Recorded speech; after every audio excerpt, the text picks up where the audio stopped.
Hi, I'm Steve Stovall with Stovall Realtors, and today I wanted to talk to you a little bit about the Information About Brokerage Services form.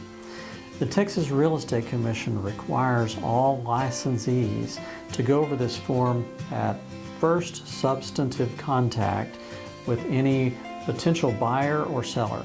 Now, what does that substantive contact mean? Well, it means at a time when you really start talking about a particular home or about the services that a real estate agent will give you. So the form is broken up into several areas, but basically it goes like this. A real estate agent can either work for the buyer, or an agent can work for the seller, or an agent can be an intermediary. And in that case, it's not actually the agent who's the intermediary, it's the broker. Now, what does that mean, work for? When an agent or a brokerage firm is working for a buyer or a seller, that means that we're able to give you advice and opinions. And usually that authorization for us to work for you is done in the form of a contract.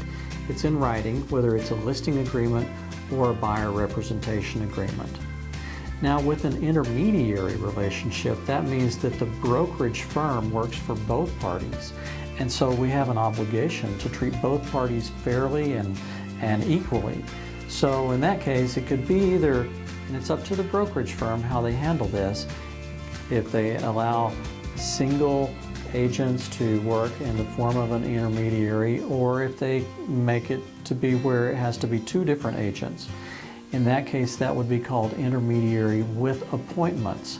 The broker actually makes appointments of the agents.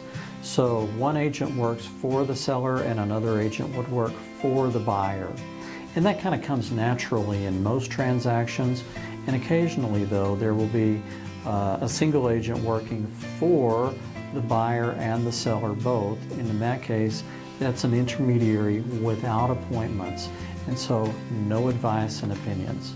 So intermediary with appointments, both parties get advice and opinions. The broker of the company remains neutral. Intermediary without appointments, nobody gets advice and opinions, and they're kind of on their own. But in that case, you might have sophisticated buyers or sellers, and that agent in that company would just be carrying information back and forth. So that's the purpose of the Information About Brokerage Services, to kind of explain a little bit about what agency is, and that's the reason that the Texas Real Estate Commission requires it at the beginning of every transaction.